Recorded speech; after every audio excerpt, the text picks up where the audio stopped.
Bismillahirrahmanirrahim. Assalamualaikum warahmatullahi wabarakatuh. Alhamdulillahirabbil alamin wa bihi nasta'in ala umurid dunya waddin. Wassalatu wassalamu ala asrafil anbiya'i wal mursalin wa ala alihi wa sahbihi ajma'in. Amma ba'd. Alhamdulillah, pada hari ini kita masih diberikan kesempatan untuk menuntut ilmu dalam wadah virtual ini.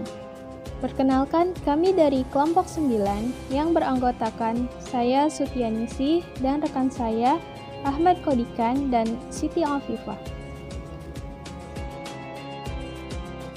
Video ini dibuat untuk memenuhi tugas pada mata kuliah Fiqhu Lugha 2 yang diampu oleh Ustadz Dr. Askia Muharram Al-Bantani, MPDI. Pada kesempatan ini, kami akan memaparkan materi kami yang berjudul Pertumbuhan dan Perkembangan Khat Arab serta Permasalahan-permasalahan Khat Arab. Sebelum beranjak pada pembahasan materi, kita perlu tahu apa itu Khat Arab. Dalam bahasa Arab, khat secara etimologi berarti dasar garis atau coretan pena atau tulisan tangan. Bentuk kata kerjanya ialah khatta, yang berarti kataba, yang artinya menulis, atau rasama, yang artinya menggambar. Adapun secara terminologi, menurut Syekh Syamsuddin Al-Afghani, dalam kitabnya khat adalah ilmu yang memperkenalkan bentuk huruf tunggal, penempatannya, dan cara merangkainya menjadi tulisan. Kaligrafi merupakan serapan kata dari bahasa Inggris, kaligrafi, yang berarti tulisan indah. Kata tersebut diambil dari bahasa Yunani, kalos, yang berarti indah, dan graph, yang berarti tulisan. Selain kata kaligrafi, di Indonesia juga mengenal kosakata lain yang sama dengan kaligrafi, yaitu khat.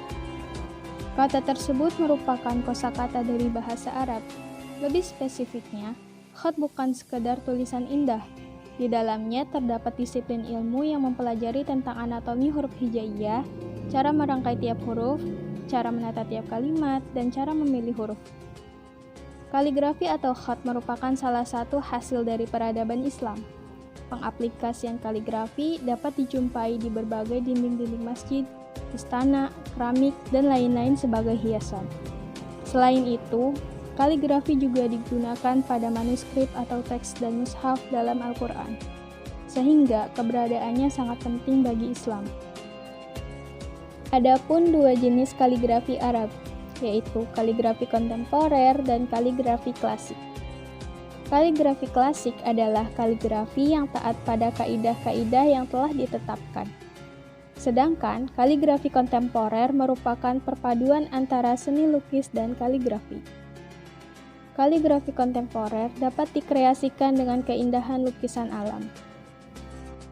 Adapun jenis-jenis khat klasik adalah khat naskhi, khat sulus, khat qit'ah, khat kufi, khat farisi, khat diwani, dan khat diwani jali.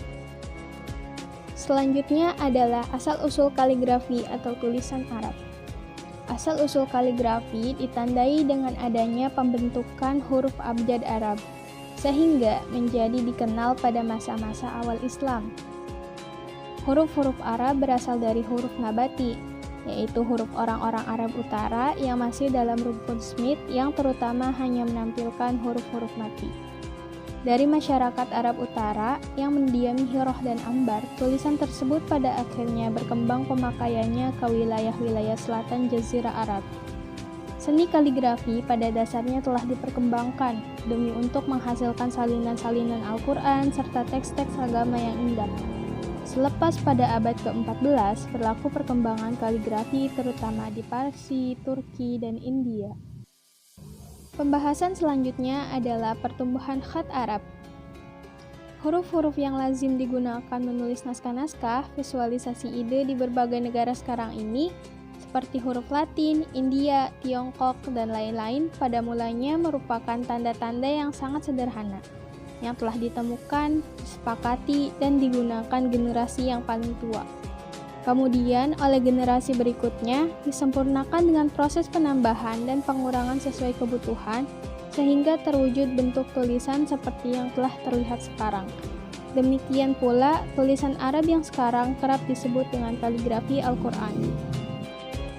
Berdasarkan bukti-bukti nyata arkeologi, tulisan Arab berasal dari tulisan Mesir kuno yang dikenal dengan hieroglif. Tulisan ini mengalami proses yang sangat panjang sehingga mencapai kesempurnaan dan puncak keindahannya seperti yang kita lihat sekarang.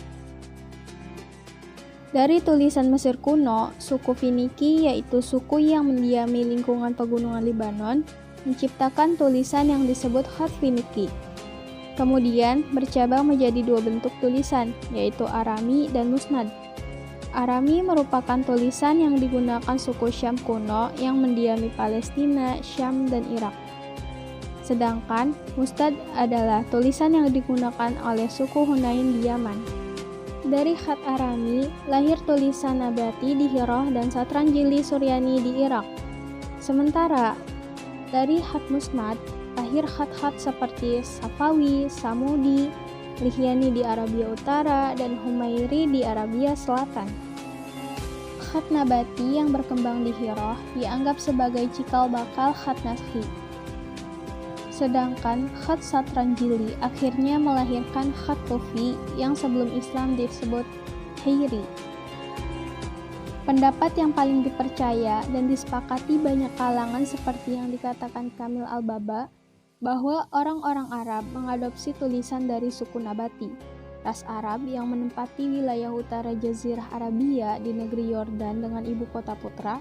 Hal ini dibuktikan dengan ditemukannya inskripsi Ummul Jimal, Namarah Hunan Syria di dekat sungai Efrat Aleppo dan pegunungan Druz yang dulu termasuk wilayah kerajaan Nabati. Inskripsi Ummul Jimal tercatat pada tahun 250 dan 271 Masehi, ditulis dengan bahasa Nabati Arabi.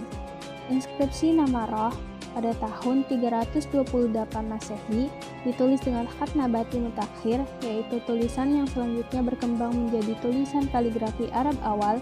Inskripsi Zabad dekat Aleppo pada tahun 511 sampai 512 Masehi, ditulis dengan 3 bahasa, yaitu Yunani, Suryani, dan Nabati Mutakhir atau Arab kuno.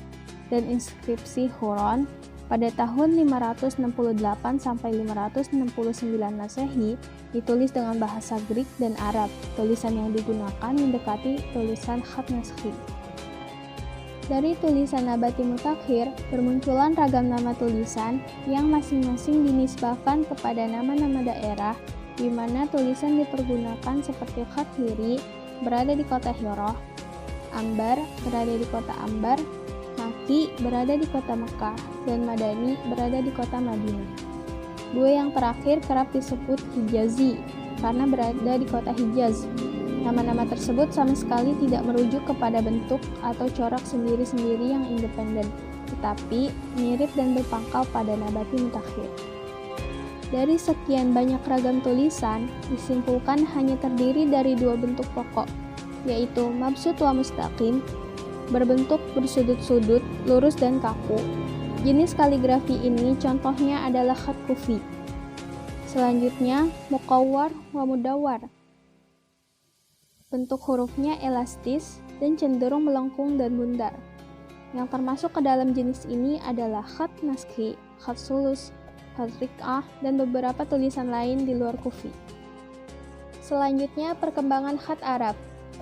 Para peneliti memiliki perbedaan pendapat terkait tempat kemunculan berkembangnya khat Arab dan cara sampainya ke negara Arab.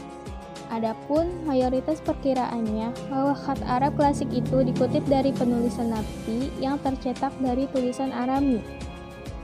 Pada akhirnya, orang-orang Arab banyak memperbaiki penulisan tersebut sehingga mengalami perkembangan dari masa ke masa dengan adanya beberapa perbaikan dalam penulisan, diantaranya pemberian bentuk atau tanda-tanda i'rab untuk membantu dalam membaca dan memahami, pemberian tanda titik untuk membedakan beberapa huruf yang serupa, pemberian harokat atau syakal, pemberian tanda waqaf atau tanda penulisan, dan pemberian nomor.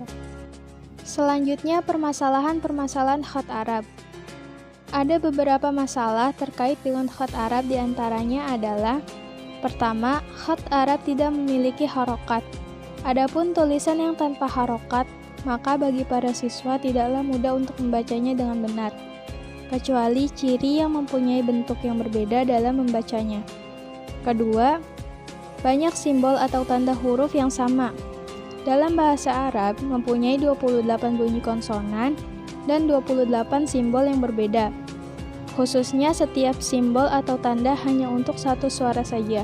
Yang ketiga, simbol huruf dalam satu tulisan tidak ada perbedaan dari sebagian yang lain.